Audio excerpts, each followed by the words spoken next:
Welcome to TMA Live, boys and girls, and I'm joined by Dino. Good afternoon, people. I did warn you that he was here. Dino's over there in the back. He's resting until Thursday. He will be back. No, he ain't resting. He's had a red card for being a stupid arse, but you know. Mr. Stupid Arse, you. Yes. Right, yesterday's game, mate. Oh, yesterday's game. Well, I didn't actually see some of this. I had to rely on Twitter, but I had to rely on YouTube when it cut out after 20 minutes, and I was telling Helen, if you're speaking, cheers, because I actually ended up watching the last bit of it because you said go back out, and oh god, it took ages. It's like, oh no, I'm missing it, and I didn't really miss much, but no, apart from a Gomez penalty save again. I did actually see that. Thank God for that. Well done. But you know, I'm not too fussed about it. You know, it's a draw. A lot of people talk about how pre-season's important, but for me, now I've sort of like stopped thinking that way, and it's just more of a case of, you know, let's just play the games, let's get the players fit, and if any of them are, you know, are carrying injuries, just get them off. But the one thing I am a little bit worried about is what happened with Sebastian Prodl, because he went off so early yesterday. Yes, yeah, I was a little bit worrying. I was sort of half looking after my boy, which you know. He was relaxing watching his Moana. Thank God, so I could watch the game. Was just like brilliant. I'll have it next door so I can sort of like secretly watch it. But yeah, I saw Dave Quick. Thank you again, Dave, again for posting all your news up. Keeps me going. Yeah, it keeps me going. With Cavaselli coming on, and I was like, oh, okay, fair enough. Yeah, Cavaselli, the man that's had more haircuts in the summer than probably most people than I can have in a year, actually. I did call him Cramp Boy, but I'll tell you what, he's one for I still think he's one for the future. Yeah, I think he is. I think he's got a lot more to offer, and you know, I hope maybe he might get a bit of a run this season. Who knows? But well, the other one you're saying one for the future. The one I want to see more of, and unfortunately he's going to go to QPR on loan, is Tommy Hoban. Oh, God. Please! I do not understand why we're sending him out on loan. Oh, and so was it Callum? That's probably me. Alan, I'm not sure. We might have to go and get clarification on that one. It's a friendly. It's a friendly. Don't worry. It's all right. He went off and probably ran back on again. We can confirm Prodl did go off early. That was the one we can confirm. No, Prodl came on and Cavaselli came off early. I read it round back to No. He's right, Alan. Yes. Yeah, we'll scrap this bit. We'll cut this out the live feed. We'll try and find a way. Sorry, that's my fault. I was half asleep yet. I spent most of yesterday half asleep. God. So, it's all this Ribena we're having, mate. Yeah. We tried to do non-alcoholic and it's gone to our heads already. Vitamin C for you. But the thing is that Hughes looked good when he came on. And as soon as he came on and he linked up with Shalabar, there was some promise. Okay, so I like to say it's only friendly. We can't get too excited, but there was little bits of promise that, you know, gradually game by game it's going to get better. And I think delete. I'm sorry. I apologise. Jay, will Deeney be captain? I would say yes, Jay. I would say yes. It looks like I reckon he will miss Liverpool. He will miss the opening day. I think they're making it clear they're not going to get him fit in time. So I'd say Gomez gets the armband, or if Prodl's fit, he might get the armband. Oh, Prodl will be good. But for me, it is still Troy Deeney who's Watford's captain, because he's the only one that can actually go and talk to a ref and not get yellow carded for it. Not anymore. Not anymore. But I would say give that the Holibas, but he'd probably end up getting a red card every week. No, get you Gomez or Prodl, wouldn't it? Yeah, it'd have to be. And those two are the backup captains for me. So, but yeah, yes, Jay Deeney for me stays as captain because he is a leader. He's a legend. Yeah. And he's proved his worth for it. And after the club stood by him, I truly think that it's the only way we can repay him. So. Fair play to him, sitting with everyone on yesterday. Especially, I know Alan Smith watches this as well. So he showed us a picture of Troy with him. And fair play to Troy. He mingled with everyone, said hello. And I couldn't go, yes, I'm going on next Saturday. But as I would. Yeah. And the only time I said it'd be nice to say hello to Troy, and he's sitting with the crowd, but I don't go. It's like, oh, you get. You never know. He might come make a surprise appearance next Saturday. In the lower GT. No. He's coming upper first, mate. Upper GT first. That's first, and then second half he stays at lower GT. Exactly. Yeah, so Jono turns up as well. Usually hanging around the GT bit. I was going to say there might be a few of them there next week because we are at home, and I can actually see a few of the players coming out. So we might see quite a few of them. So who knows? Who knows? What's his space? Things are like some of the fans said on the other forums, including our one. at the end of the day, and Jim did, who's actually said something now as well. Yeah, he was crossing yesterday. He was actually better. I was impressed when he came on. His crossing, he looked promising. I mean, Amrabat's similar to like Nordin Vuta years ago. He's good if he takes the ball with him. He's crossing. The legend that is Nordin Vuta. Vuta was brilliant. He one cross and that was on TV. And that was the only one I thought, brilliant, great cross, and that was it. But Nordin, before he went to African Nations, not when he was injured, when he went to African Nations, before that, I thought at least he threatened. Okay, he was putting the ball in the right areas, and no one was attacking him. I'll give you that. But there was a few times he did do that. There was, and I do actually believe that was down to Matt Zari's formations, I think, because half the time some of the players didn't even know whether they meant to be going in the box, staying out of the box, trying to drop for a cutback, or whatever it was. So, I do agree with that. I still think Amrabat's got something to offer. I know someone's going to say he hasn't. Someone's going to say he hasn't. Got to go. But if we sign a couple more wingers and Deportivo are serious about buying him, then maybe he will get sold. But if he doesn't and he stays, he just needs to get his head down. Can't wait for Brexit.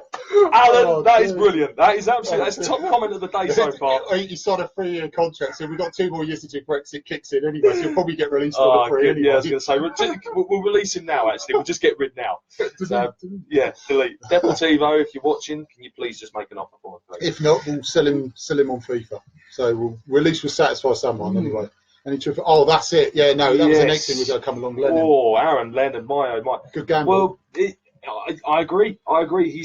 He's still got a lot to offer. I know he's had a lot of off-the-field trouble, which nobody wants to go through. I can actually sort of admit I've been going through some personal hell myself, so it is incredibly tough. But he has bounced back. It's good to see him back. He's back training with Everton. He's trying to get the games.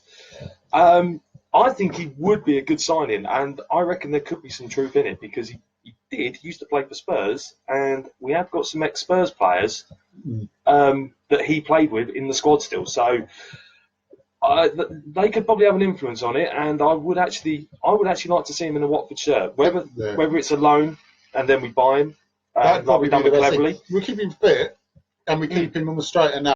I know it's side, personal problems and stuff, and he's doing really well. So fair play to him. Exactly. You could not imagine depression, anything like that. Must be hard. In professional football, any walk of life is terrible. But I'll tell you what, if we can get, like I say, keep him fit, keep him on straight and narrow, I think it's a good gamble. And especially if you can get him on a loan and then see how he's like after a season. I mean, it's not getting on. He's only 29. He's 30. 30 he's 30. He's still got some. And he's still got miles in the meter as well. And he's quick. Yeah, he is. And I've watched him play numerous times on Sky Sports, and he is an incredibly good player. And when I was a little bit younger as well, I used to actually go up and watch Spurs play every now and then, and with my dad and that, and we did actually see him play, and everyone said he is a great player. I remember a few times watching him playing for Everton, and especially when we beat him 3-2, and that last goal by Lukaku, he was the one who put the ball in. Exactly. When he came on and Barkley came on, I went, oh God, here we go, pace for pace. Britos, I mean, even I could probably strip him for pace. And as soon as Lennon came on, God. But Lennon is would be a good addition. He's English, and I know Silver said all our players have got to speak English, which is a start. And also he's buying English. He's looking at buying Kieran Gibbs. I mean, we keep touching on this first two podcasts we've done. We touched on this, but both of them would be great additions, I thought. Well, I think will be. I think the Kieran Gibbs thing. Yeah, I think the Kieran Gibbs thing seems to be happening. There seems to be a lot of rumours again. Arsenal involved in their Emirates Cup malarkey stuff today. He's left out, and he's been left out of the squad. Now that is fueling even more rumours that he's on his way to us. That everything's being sorted out behind the scenes. So I'd say possibly by Wednesday he could probably be a Watford player. I would probably think. I'd probably say he's going to be by Wednesday. We get him at the right price with good gambles. Yeah, I think we will get him at a good price because Arsenal had to drop their valuation. And I'm only saying gamble because the amount of games that they haven't played, and that's including Gibbs as well. Lennon, obviously understandable. Serious concern about. He did have Monreal ahead of him, but Monreal for most of the season was a decent player. Yeah, but he switched off. Then he switched off second half. But we can't really say about our players. Half of them switch off after December or January, wouldn't they? I can switch off after 45 minutes. That's the worst thing for us. I'd be inclined, but yeah. So yeah, hopefully they both sign, and I reckon they will be good additions. So Alan, no thanks, he's just not good enough. He could be, if he joins and he proves you wrong. He could prove you wrong, but we'll see. But fair play to Alan. At the moment, you're looking at. I've always argued this with a note of caution with players.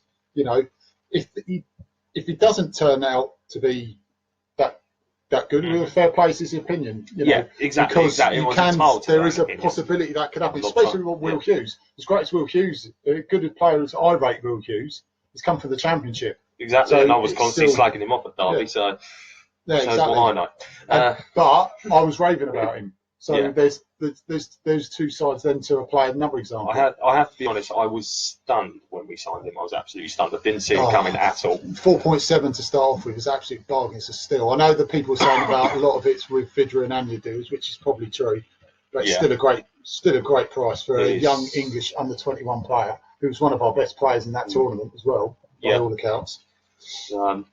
Yes, I think he's going to be one for the future. I mean, definitely a good signing for us. Well, Sinclair played pretty well. Did he play up front solely on his own yesterday? Or? If he did, that's a bit of a worry because where was the Carker? I think was he on the was the Carker on the bench yesterday? Because I didn't actually see the lineup. I did look at the lineup. I should know because Dave Quick posted it. So, Dave, if you're watching, can you quickly confirm if he was if he started or not? I know Sinclair did.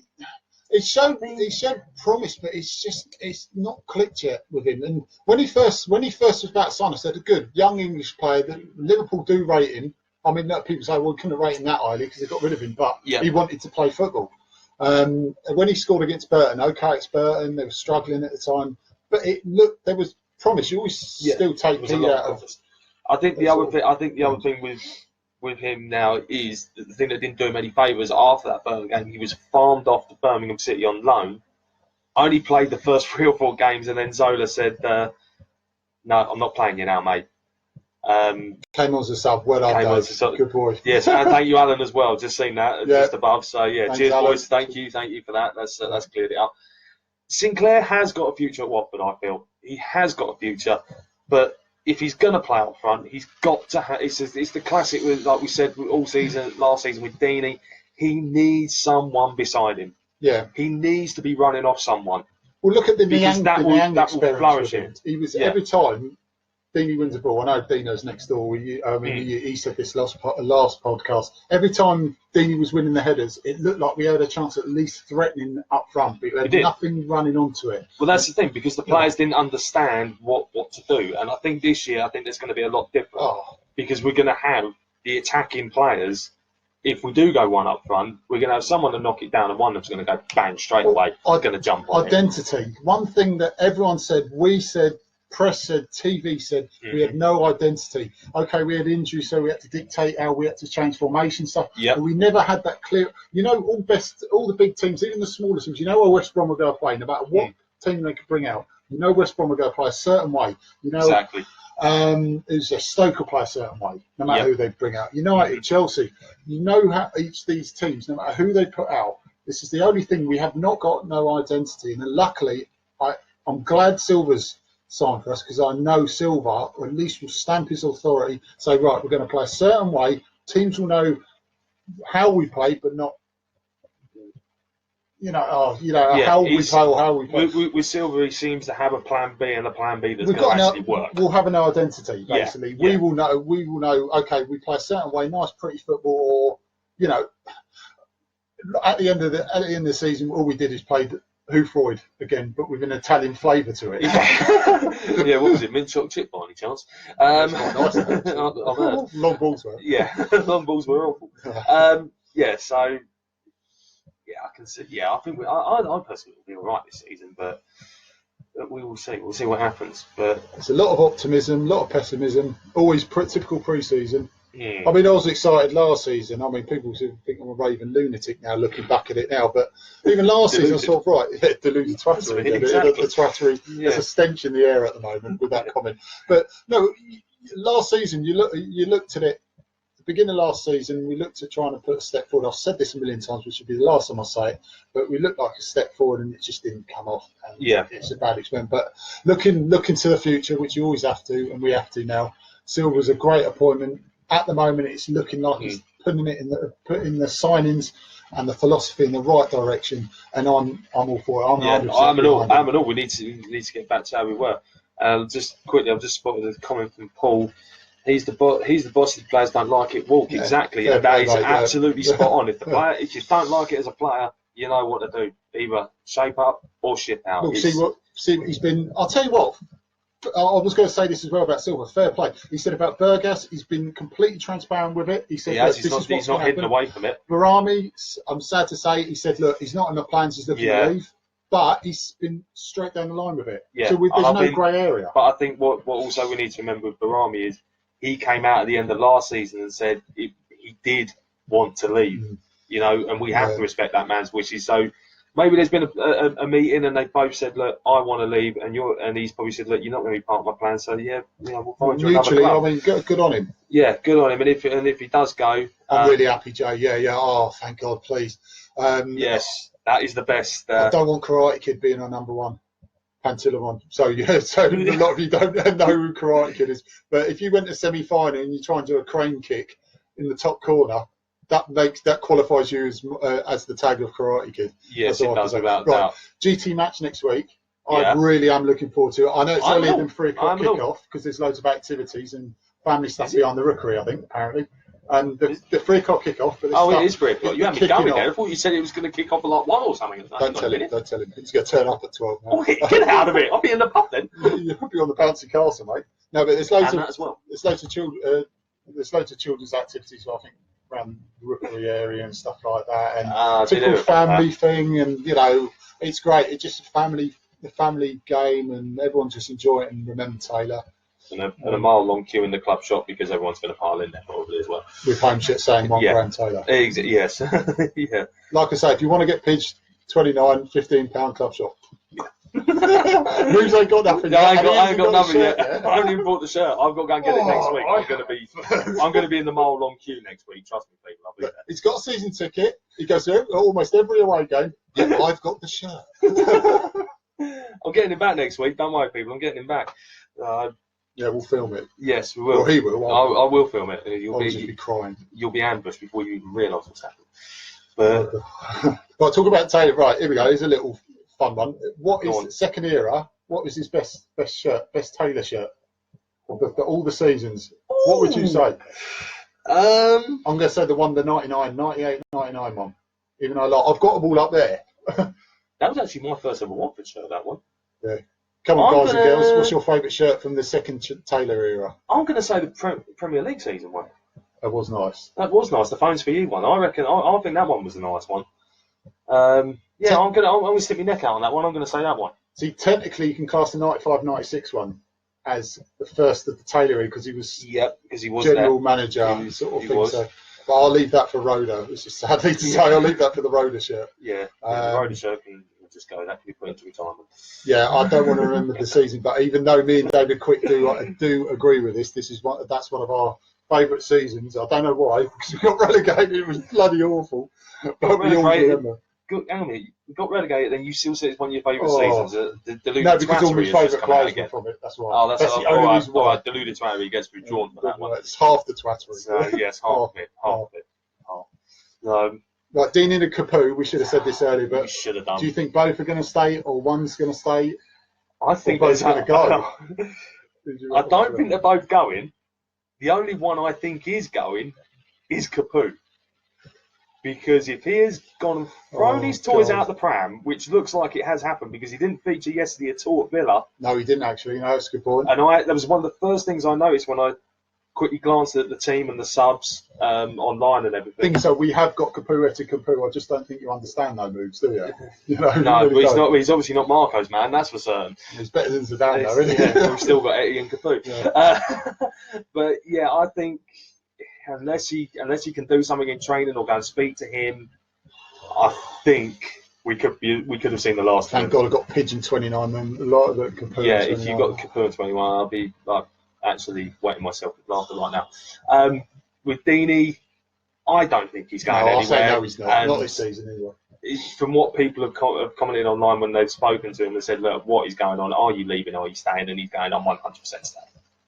So, Jonathan Hogg said that, and a day later he signed for Huddersfield. I know.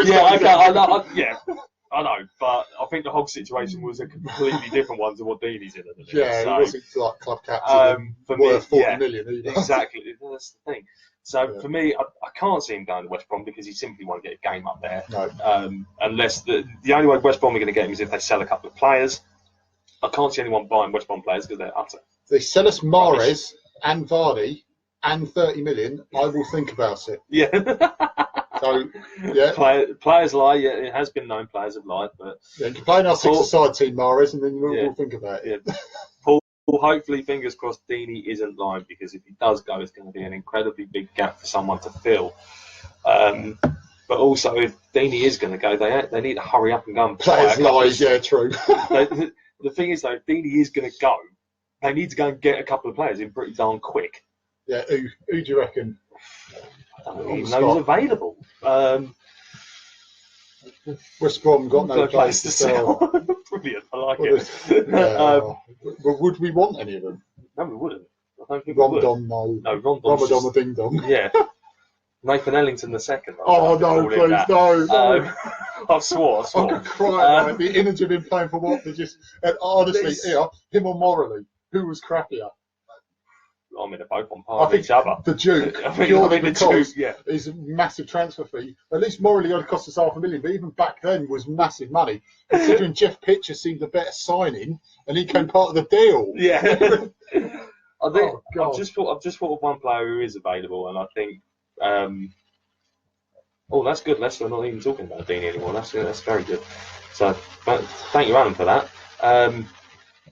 There is one player who I think would actually come in and fill Deeney's boots, and that is I'm going to get told off, Andre Gray. I think. Yes, I know. I swore because he's from Junction, originally from Junction 10. We could hear like noise coming over, and I was like, no, please don't. But I think that is. I think he would be the likely replacement if Deeney went and they'd go and get Andre Gray. That's my. Bonnie's going to Southampton, mate. Not Southampton, back to Swansea by the sounds of things. Back to Southampton. Yeah, he's going back to Southampton. He's never been there. No. So he's going back to Sunderland. Yeah, he's going back to Sunderland. So Zuniga ain't back. Yes, that's. You watch the score that's fixed in Serie A now. If he does that, then there's going to be a serious question as to why he can do it for us. But we knock this Luton thing off. Yes, get rid of. Hang on, let me. Yeah, I'll hold it for 5 minutes. I can knock that Luton thing on the head for a moment. As a player, good player. Good shout. Good shout. He's a good player. I just can't see there being anyone else. We did have Matty Spring and Chamberlain. They both became good players for us. So we could. You can't wash the blood off your hands, but you can still be a good player. So, right, just pull that up because of Andre Gray, but just because he played for Luton. He played for Luton. He's now relinquished the. Now we've identified that one. Right, one thing I want to get cleared up, and my mate Russell, who I work with, actually asked me about this. He's going bald. And that. Is unfortunately the news which broke after yesterday's game is it does look like Steven Burgess has said his goodbyes. I am not happy about this at all because the previous two managers have got to take the blame for wasting. And I'm going to end up having a rant actually.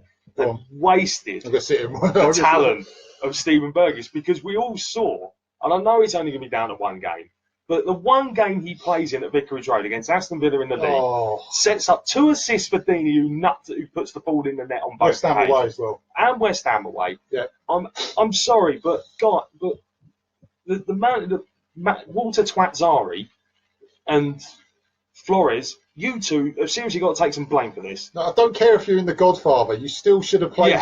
Should have played Berghaus. I thought. I got slaughtered. Sorry, Moose. I got slaughtered for saying he was a good player, and then people going, "Oh, we only played in the Dutch league." Blah blah blah. No. I said, wait until he eventually gets the chance. He should have played in the semi. I know he keeps going back the same thing. Should have played in the semi-final against Palace because that was a big pitch, and he would have used that width. Yeah. And even Amrabat, you watch both of them. Okay, it was only Aston Villa, but we're 2-1 down.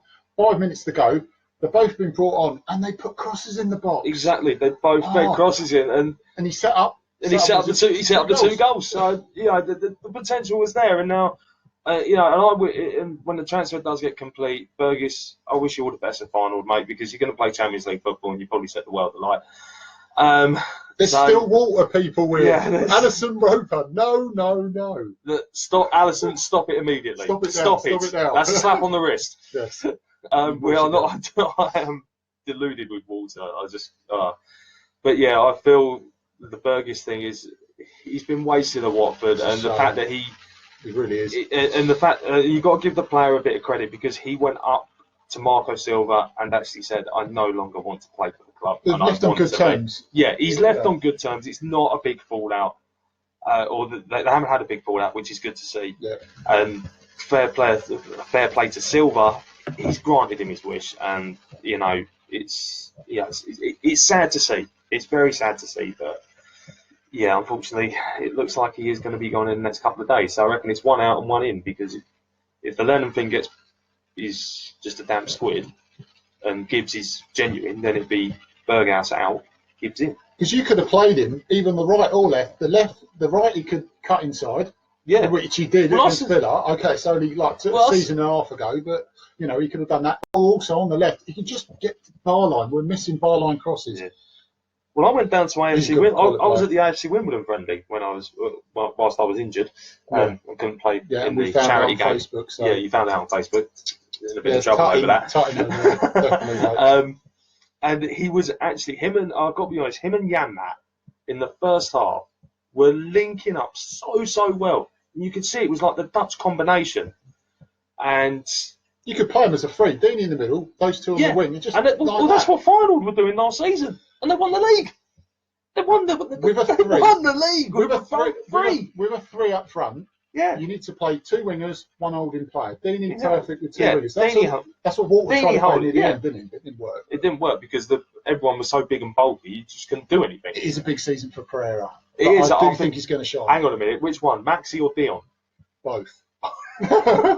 I'll tell you what. I'll tell you what. Though, all seriousness, I'm glad Dion has signed a new contract. Yes, I am as well. No contract, a pro contract. Pro contract. So we can now. Tell you what. Think so. How embarrassing must that be for Nordin when your replacement has come on and put a ball like he did against Hull straight in the box. Straight in the box. What we missed the whole game. He just went, hang on a moment. Step out of the way. Let me deal with this. Honestly, him, Mason, have got a big future ahead of them. If we manage him well, no doubt Silver will. I think with Mason, a lot of people have already said about it on other forums, and I think on here as well. I think he's going to have to go off on loan for a season. Yeah, toughen him up a bit, and he's get him some game time. Got to be a little bit. Yeah, get him some game time and let him have a whole season. Don't get me wrong. I think I was really impressed with Mason when he came on last year in the games he played, and I thought he did really well. But there is that little bit lacking. It's naivety of a young player. The youthful exuberance of a young player, mixed with that that naivety that you would get with youth players. If you went to someone I would think League One would be perfect. Yeah, starting off in League One. Real cut and thrust of League One. Yeah, there's plenty of competitive teams in League One, which you've got to remember. So there's a lot of ex-championship teams trying to get back to the championship. It's a tiny bit of quality mixed with that real hard-edged stuff you get with League Two. You get exactly. So I would, I would like to see him go off on loan. So or farm him off to Wickham because Ainsworth is decent with kids. He's only. I've heard. Yeah, not like Wenger. Yeah, of course. They're totally different. But yeah, I think Pereira this year, it is a big season for him. But he has got so much anger and frustration to let out because he's been out injured for 7 months. You imagine what Zarati's like then as well. So I'll tell you, the two of them, when they're both fit, if he can find a way of playing both of them together in the same game, they're just going to run ragged. They're going to run the whole back line Yeah, the game changers. The back line of the opposition are just not going to know what to do because they're going to have two attacking flair players flying down at them, and well, we'll probably end up with more free kicks than we've ever got, unless someone decides that. They always say you don't buy a raffle ticket, you ain't going to win it. Oh yeah, exactly. The thing is as well, if you ain't going to put balls in the box, you're less. The more the ball goes in that box, the more chance you got to score. It's a Michael Owen quote there. Yeah. It's like if we score more goals than the opposition, we might win. So only Michael Owen can come up with some stupid things like that. If you put the ball in the box, you might score. Unless you're Richard Johnson, you just need 40 yards of space. Yep. Zarate is quality, Alan. He is quality. He is quality. I still blame, in a way, I know, unless someone's going to say something, I blame Matt Zari for his injury because he signalled during the West Ham game where he got injured that he had a problem and he needed to come off straight away. And Matt Zari turned around and said, "No, you're staying on." 5 minutes later, he's collapsed on the floor, screaming for a stretcher. If he got a niggle, then I would. If that's the case, there was players on the bench who could have come on in his place, which is the more annoying thing. Well, we've got a player that doesn't even put his shirt. Takes half an hour to put his shirt on. No, that must be Success. No, that was Cavaselli. Oh, that was Cavaselli. Yeah. Could have some right. Yes, that would be interesting. Oh, that would be very good. Oh, good God, that would get in team of the weekend on anything. Starting from October. Yeah, we'll start hopefully from October onwards. We'll see that. Yeah, we'll start that on FIFA and see what it's like first. Yeah, play it on FIFA. Must try it on FIFA first before anything else. And post it. And post it as well. And post it. So yes, we hope, but hopefully we can keep Zarate injury free, and also I think we need to keep a lot of the players injury free this season because last season was a complete and utter joke. Bad luck and a lot of fatigue injuries, which is down to Walter's staff it's down to the training. I personally feel, and his methods, but it's also I blame some of the physios because at one stage, how can you? And I don't know if anyone can answer me this one, but how can you have 6 first-team professional players all at the same time injured with hamstring injuries? How does it happen? The Success one I didn't understand. So was it 7 minutes or something? Yeah, 7 minutes. You could probably count it on your hand and you'll probably get injured. Yeah, exactly. And I just don't understand it. I totally last season's shambolic run was all caused by Matt Zari and his physio squad because they couldn't work out how to get people back quick enough. I feel. And the Colleone family, Colleone family just completely injured our players. Yeah, the whole lot of them. You can't. I know. Some of them you can't help. Yeah, there's some you can't help. Ones you've got to look at. Yeah, you've got to first look at is the training regime. Bad, but I'll tell you. Yeah, I'll do a quick assessment of 1990-91 because I know this is going to be very quick. We didn't win any games at home until December. I'm going to cover more seasons in more depth, but this one I'm really not going to cover much. We didn't win anything until December. So any of you who went to Gillingham last season and think that's the worst you've ever seen, the guys that actually were watching Watford back in 1990, remember how bad it was when we didn't win a game till December at home. We did go to Charlton, we were brilliant. We didn't win a game at home until Perryman came. I mean, it was pretty bad under Perryman, but it's not Colin Lee bad. That is the worst I've ever seen us play. But I'll tell you what, one bright spot was Penrice coming back, and then he buggers off to QPR. But that season, I thought, oh God, please God, because if we went down that season, that would have pretty much done us in because, Elton John had just gone. I know it's doom and gloom. Elton John's just gone. Harrison had gone and was replaced by Colin Lee. Harrison did all he could, but he was too much like Taylor. Yeah, he was trying to be too much Taylor. Lovely fella. Luckily, I met him years ago once in passing, and he just seems like such a. And people actually spent time talking to him a bit more, said he was a lovely fella. And that's another thing with Taylor. Memories of Taylor. What is your best memories to finish off? I personally, I remember seeing him at Cavendish, our old school. Yeah. And he came down and he remembered my granddad when I told him about it. And he used to help out with the away support. Right. And he remembered my granddad. I actually was lucky enough. He wished me good luck when I went with my stewarding in 98. 98, was it 98 when I did it? Walked back a rookery into the offices to meet, I think it was Mick, it was the stewarding guy then. He walked past me and said, good luck, lad. I was like, I can't have been Taylor just walked past. And he just knew who was who and what you were doing. So how the hell he knew I had an interview. And he, about half an hour standing there talking coaching with people. This was, oh God, how long ago was this? This was before I moved up to Wales a few years ago. And it was such an inspiration he was. You know, you watch all different managers, Cloughie and all that lot, but it was only rarely do you meet these people. Yeah. And I think, you know, touching back on that Thursday when I found out he died, oh God, I was at work. I think everyone was at work. I think the whole, even my work, people might include myself, I was just absolutely shocked. I saw the thing flash up on my phone. I'm like, what on earth is this about? Honestly, I know it sounds really thin. I thought it was that someone has trolled it. I thought it was a troll. I said it can't be Taylor. You do immediately think the shock. You think, no, this must be a joke. Exactly. But 72 is nothing now, is it? No, it's not. Not in this day. Not at all. Nothing. But, you know, I think one of my earliest memories of Graham Taylor was just always going to the games. You know, whenever you saw him, he was always a people person.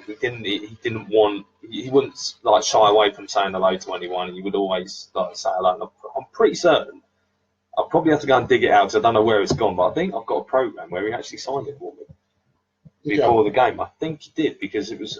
I'm sure I've got it. I'll have to try and dig it out. If I find it, I will post it. I'll tell you what really cut me up was Adam Leventhal on Sky Sports when he was breaking out. Totally. That made me cut up as well. Everyone. It doesn't matter if you're a Watford fan or whatever team you supported. That was true emotion. Well, these idiots going, they'll do anything to TV. And I said, look, mate, he was a family friend of the Taylors. Leventhal was. He personally knew the Taylors. I mean, we met him, but we weren't personal family friends of the Taylors. And he still is. And that would, if you were a personal friend of anyone's dad or anything like that, you would be cut up, especially someone who's such an impact at Watford. Exactly. I was so fortunate to be brought up during that era. The first era and be proper witness to the second era. I was going to say, at Wembley, 40,000 Hornets. Yeah. I was going to say, 99 playoff final. What a day. I said the Dino's over there. You know, it's like Championship Manager. The one that's banned in the corner. Yeah, he's banned in the corner. He's still there. He's lying down now. Yeah. But it's like Championship Manager where you sort of think, we'll definitely get promoted. You don't have to buy anyone because it's Taylor will get promoted after 2 seasons anyway. And I said that when we were in League One at the time, jokingly, not thinking we're going to do it. 2 seasons later, we're being promoted into the Prem. 2 seasons later, I'm having a briefing for stewarding at the first game against Wimbledon in the Prem, and he's wearing a Stephen Brooker shirt, Premier League shirt, getting an interview because it was the shirt, but they had to put a shirt on him, and he had Brooker at the back.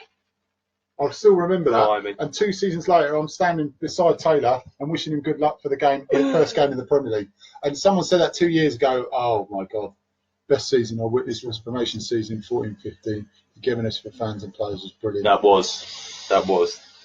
Jay, completely agree with you. Moobs is a bit more knowledgeable than that because season ticket wise, I'm still trying to get mine. I mean, you and Moobs have been there much more in the last few years than me and Dino certainly have. 14-15 season is probably one of the best seasons I'll ever remember. It was, everything.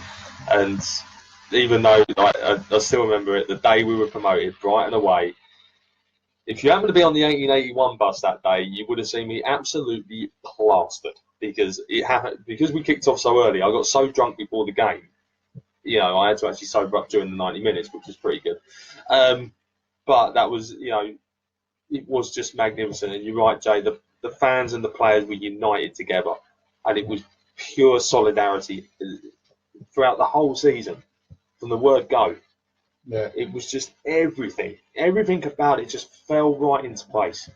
And you just knew that, even at the start, something was. Well, look how fondly was going to happen. Look at Abdi and all these players that have gone now. People still hark them back as our players because it was such a special time. That one in 98-99.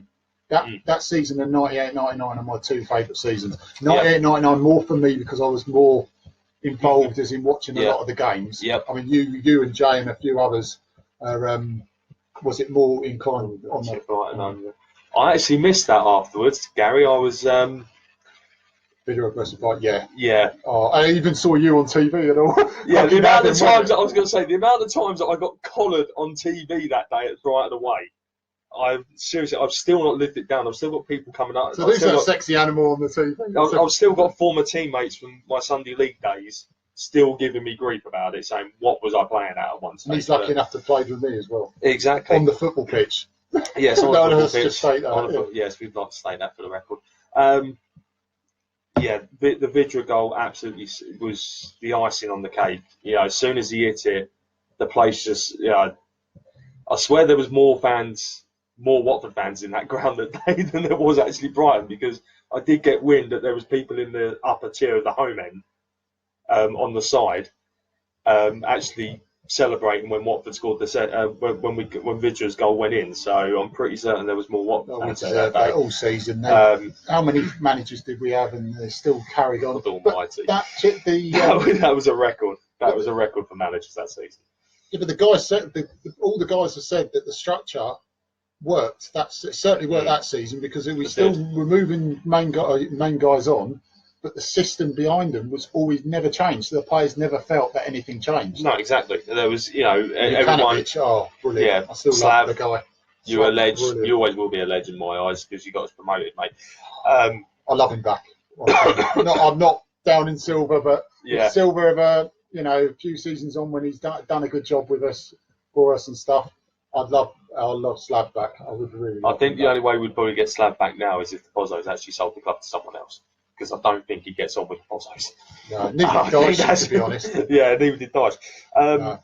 But yeah, like I say, that 14-15 season, Jay, you hit it on the head. Togetherness from the fans and the players.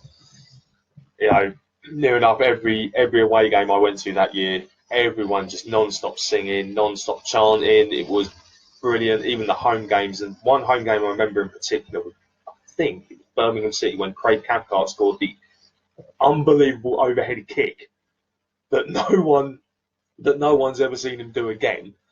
And right, apologies for the mowing outside. There's a lawn mower. Who's mowing their lawn? So I'm going to go and have a word with him in a minute. That game, I remember it well. It was 0-0. Birmingham were just digging in for a point. And then all of a sudden, it was just a moment of brilliance, and Cathcart just out of nowhere just went, right, I've had enough of this. Yeah, the dust cart just went bang and just thumped it into the back of the net. Salute to the dust cart. Yeah, salute him. But I think another home one from that season, which I think Jay and a few of the others would probably agree with me.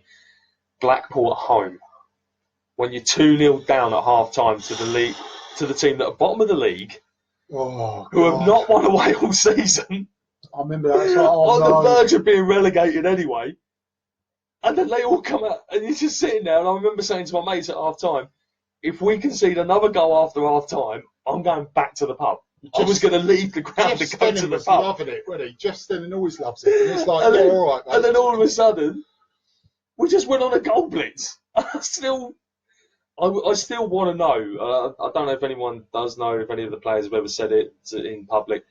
What was actually said in that dressing room at half time? Did they just all sit there and go, "What the hell have we done?" They probably got Michael Owen in there just to say, "Just score more than 2." Exactly. And you probably win it. That's probably what happened.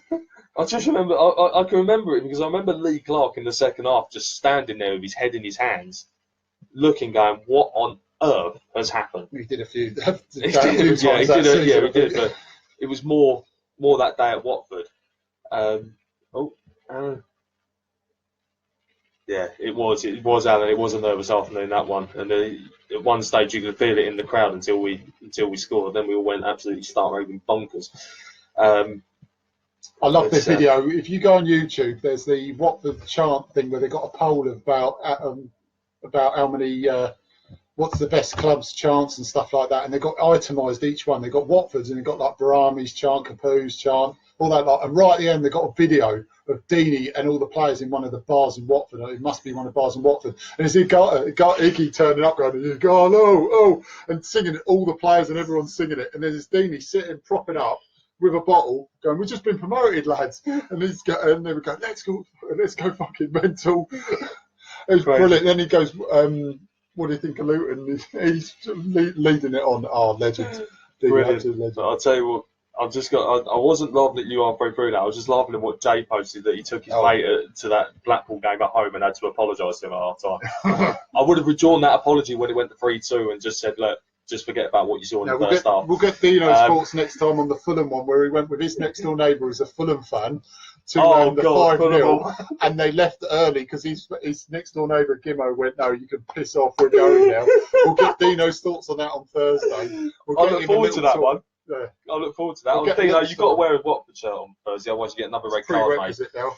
Yes. You can't wear this because it's sweating. Behave yourself, will you? Yeah. Or you wearing that on Tuesday? I'm wearing it Tuesday. I thought you might. That might be even more sweaty then. But running past you, mate. Well, you're not playing. I'm not playing Tuesday. I'm still injured. I'm still on my way back from injury. Jesus Christ, you've been managed by Walter Mazzari. I have been. You know, it's hard having a foot injury. You know, it is hard these things. You know, oh yes, Dino decides to chip in with a question. That's very clever of him. Who's my top 3 Watford players? Someone actually asked me this at work the other day. Mine are Arado, Nathan Ellington, and Jamie Morley. Do you like how the hell can you remember this? You are deluded. Brilliant. Mine off the top of my head, I'm going to say that bit there. Yeah, that bit that's still got some hair left on it. I would like to say I haven't gone bald. I have actually got hair. It's just very short at the moment. The lighting. Yeah, and the light doesn't help. One player I'm going to have in my top 3 I can only have is Lloyd Doily. A legend, a great fullback, and always be remembered for that goal against Queen's Park Rangers. The great goal.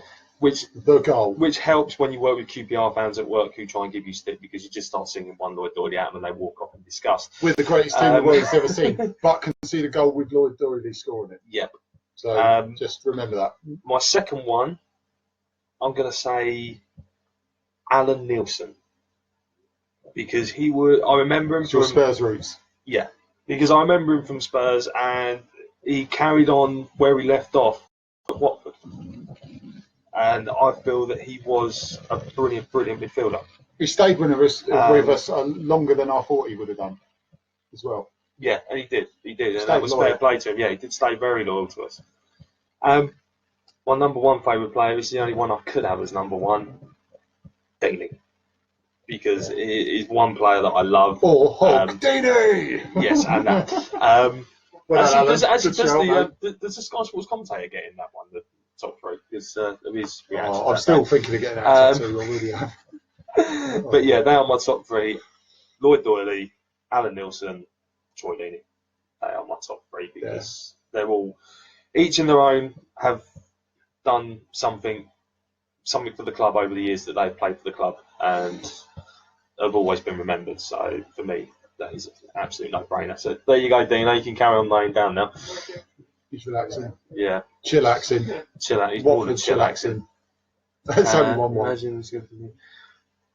That must have been absolute. I'll tell you what, if there was ever a Alan, I would have loved to have been in that. If you were in a pub and you celebrated that, I would have loved to have seen some photos of how they reacted. If someone says karma, show them that video and say, if anyone believes in karma, that is what you need to believe in. That's what you need to believe in. That is karma. That was big time karma. I remember one of the fans sitting in the rookery. I remember seeing one of the fans walking up to him trying to shake his hands. Actually, one of my mates did, and I think you actually know him, Dan Batchelor. Was that actually Dan Batchelor? He went up to him. I saw him going up to him. Done it. I saw him after the game, and he told me that, and I was like, Dan, you Daniel, you naughty boy. So I don't know if Dan's watching. I'll have to give him a heads up over that. But he actually went up and shook Knockout's hand. I probably would have laughed at him if that had been me, but that's how it. I'm sorry, if you're going to dive like that, that's all you deserve. Well, sorry, they said, he went down too easily. Well, he went down quick. He went down more easier than a porn star. Jesus Christ, that's an analogy for you. Yeah. I'm still reminding my Leicester mates about it now. Fantastic, because I still do the same as well. When keep doing it regularly. Leicester fans give me grief. I just hourly basis. It should be an hourly basis, daily. Ring them up at midnight and just say, put it on a withheld number as well, so they can't actually realise it's you. What do you have to dial now to make it withheld? 141, I think it is. Oh, still 141. It's still 141. Yeah, so ring up your mates, 141, and then dial it. I was going to say we're not actually trying to promote any trouble here, by the way. That's just I'll just take the blame for that. Don't worry, I'll take the blame for it. Don't worry, Alan. You always do take the blame, so that's good. You can have criminal I'll go on the alias of Alan Lathwell. when that happening. Yeah. Yes, you can. So, I am Alan. You sound like Alan Partridge. Yeah. It's Alan Partridge and Alan Nuttall. But yeah, that was. But yeah, like I say, they were my top three. So that's a good shout. Indeed, it was. Well, most of mine are mid-90s ones, only because I met half of them. Yeah, definitely one of them. I think I got rid of. Mika Hyde, yeah. I think I actually went through. I think in the 98, either 97, 98 or 98, 99 season, I do remember actually getting a lot of the autographs of players. And they were on the back of my programme, so if I can find the programs... Oh, brilliant. Walshy lives next to him. Oh, fantastic. That is just brilliant. Right, daily and minute. Every 5 minutes. No, it won't be too horrible. Every 5 minutes, to say, my name is Alan Doily, in that voice. Oh, Alan, please, next time you see him, please give me some stickers. He was massive, that Steve Walsh. I remember stewarding Leicester in the Premier League, the 99-2000, and it was him, Gridlett, Steve Walsh, and it was just Steve Walsh, Gridlett, and Matty Elliott at the back for Leicester. Jesus Christ. Yeah. No wonder we couldn't get any eyeballs past it. It just bounced off of them. They were massive. Oh my God! In pitch level, we were pitch level that time, sitting behind the advertising bollards, and they are just ginormous. No wonder they're so hard to break down. Leicester, a lot of time with O'Neill. Jesus Christ! I'd have just got like the club out and just whacked them over. Yeah, there you go, down, man, went past them. Yeah, I think they did that. I think they did end up doing that. So, but please remind him. Yes, please remind him. You know. Don't say please. Though. Just don't say please. No, forget the please. Just do it. Play the soundbite. Email the clip to him. Email the clip to him, or post it through his letterbox. Or this 50-minute long podcast. Yeah, and which I'm actually shocked at is we've been on air for 50 minutes. It's supposed to be a 20-minute podcast. Was it only going to be 20 minutes? Yeah. With the amount of stuff you wrote down, we were going to be more than 20 minutes. 20 minutes plus 30. 20 minutes I think plus 30. The plus 30 bit at the end of it. So it's time added on. Put the ball up. Fergie time. Yeah, we've had 30 minutes of Fergie time. So, Fergie time. Yeah. But not Fergie from the Black Eyed Peas might have. Just for that fun. I thought that's what you meant. God, where is the love, eh? Yes, where is the love? No justice in this world, I tell you. Right, guys, I am lower Graham Taylor. Middle. So if you want an autograph off of Dino, you're more than welcome. And he's not the Muppet with the Mohawk. Okay, that's me. So just wave at me or just do anything if you like. But Dino is there, so he is available for photographs. Moobs, where are you sitting? I'm sitting in the upper Graham Taylor. I'm down towards the rookery end.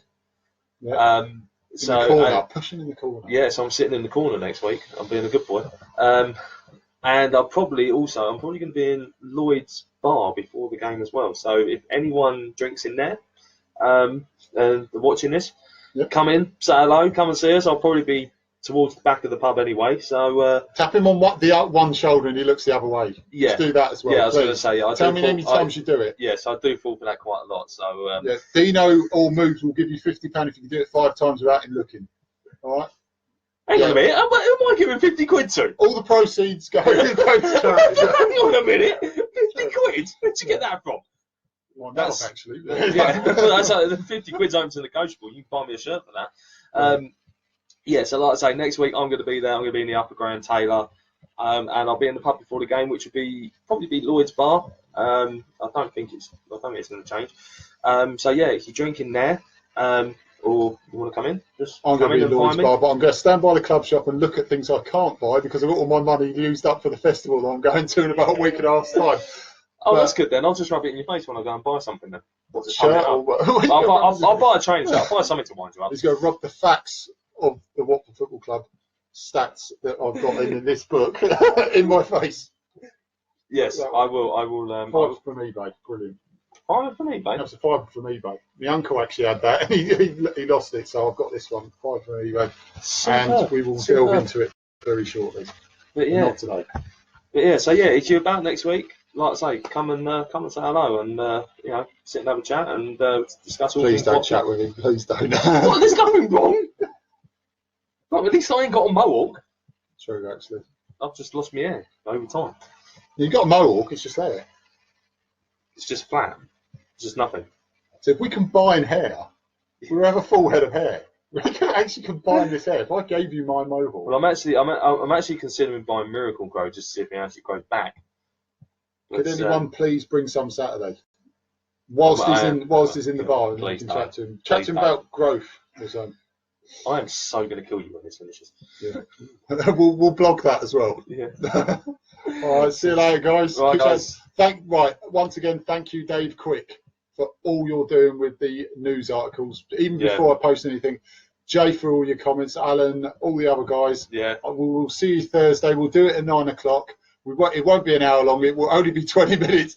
Because we won't have Fergie time. No, because I've got to have my hot cocoa and biscuits before I go to bed. So, that's your bedtime story as well. Yeah, brilliant. Honestly, exactly. 3 piggies is brilliant. I'll tell you. Honestly. Have a good week, guys. And like I say, hopefully might see some of you next week at the game. So, yeah, and Sunday. He'll be on Sunday. And I'll be back Sunday. I will be back Sunday. It'll be a good laugh. Yeah.